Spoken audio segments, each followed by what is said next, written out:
2019 यानी बीते साल पाकिस्तान ने 3168 बार युद्ध विराम का उल्लंघन किया है। युद्ध विराम का उल्लंघन यूं ही नहीं हो रहा है, कुछ जयचंद पाकिस्तान की मदद कर रहे हैं। युद्ध विराम एक दिन में कई बार उल्लंघन होना आम बात होती जा रही है।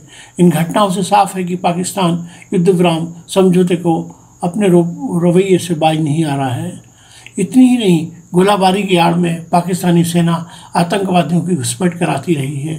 यह भी कई बार साबित हो गया है। ऐसा नहीं है कि भारतीय सेना जवाब नहीं दे रही।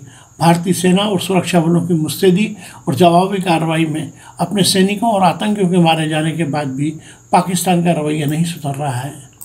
उपलब्ध अधिकृत आंकड़े कहते हैं कि इस वर्ष जून की 10 तारीख तक पाकिस्तानी सेना द्वारा युद्ध विराम उल्लंघन की 2027 घटनाएं हो चुकी हैं। पिछले माह के पहले 10 दिनों में ऐसी 114 वारदातें हुई हैं। वैसे भारत और पाकिस्तान के बीच 2003 से युद्ध विराम लागू है। युद्ध विराम से लागू इस समझौते के बाद सबसे अधिक घटनाएं 2019 में हुई थीं। तब 3168 बार युद्ध विराम का उल्लंघन हो गया। वर्ष 2018 में यह आंकड़ा 1629 रहा था। इस साल अब तक की संख्या इंगित कर रही है कि पाकिस्तान अपनी हरकतों और तौर तरीकों में कोई बदलाव लाने को तैयार नहीं है। अब तक लगभग 100 घुसपैठिए आतंकवादी भारतीय सीमा के प्रहरियों द्वारा मारे जा चुके हैं। लेकिन मीडिया की रिपोर्ट माने तो बहुत सारे आतंकी पाकिस्तानी सेना द्वारा प्रशिक्षित होकर घाटी में घुसने की फिराक में हैं। हालांकि कश्मीर घाटी में सुरक्षा बलों ने अपनी चौकसी बहुत तेज कर दी है तथा आतंकवादियों को मारने पकड़ने का सिलसिला चल रहा है। सरकार के पास यह भी सूचना है कि आतंकी संगठनों ने 50 से अधिक स्थानीय युवकों को आतंकवादी गतिविधियों के लिए चयनित किया है। इस तथ्य से सभी अवगत हैं। भौगोलिक परिस्थितियों की वजह से नियंत्रण रेखा और अंतर्राष्ट्रीय सीमा पर निगरानी रखना बहुत चुनौतीपूर्ण कार्य है, परंतु सेना के जवानों और अन्य सुरक्षा बलों की वीरता एवं सतर्कता के साथ अपना उत्तरदायित्व निभा रहे हैं। परंतु कुछ जयचंद अभी भी पाकिस्तान को चोरी छिपे मदद कर रहे हैं, सूचना दे रहे हैं।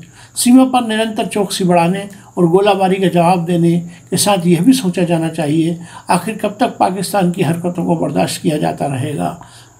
लगातार उल्लंघनों को देखते हुए ये सवाल उठना भी स्वाभाविक है कि दिन में 10 बार गोलाबारी के ऐसे युद्ध विराम समझौते का मतलब क्या रह जाता है। पूर्वी लद्दाख में बीते दिनों जब भारत और चीन के बीच तनातनी का माहौल था, तब पाकिस्तान ने गिलगिट बल्चिस्तान से लगी नियंत्रण रेखाओं पर सैनिकों की तादाद बढ़ा दी थी, जिसका युद्ध विराम के संदर्भ में गहरा अर्थ है। इसका मतलब तो यही निकलता है कि चीन की तरह पाकिस्तान भी घात लगाने की जुगत में है। सरकार और सेना इस आशंका से आगाह है कि युद्ध या सीमित लड़ाई की स्थिति में चीन और पाकिस्तान की जुगलबंदी हो सकती है, लेकिन हमें अर्थात भारत के हर नागरिक को पाकिस्तान की चुनौतियों से निपटने को तैयार रहना चाहिए। पाकिस्तान की हर चाल की काट पर ध्यान देना चाहिए। सरकार को चाहिए अगर ज़रूरत पड़े तो सर्जिकल स्ट्राइक या बालाकोट जैसे लक्षित हवाई हमलों की तर्ज पर सीमित या त्वरित कार्रवाई करे, जिससे पाकिस्तान को सबक सिखाया जा सके। अब भारत के पास सुरक्षा परिषद में प्रभावी भूमिका है। पाकिस्तान के खिलाफ सुरक्षा परिषद में भी मोर्चाबंदी करने का यह उपयुक्त समय भी है।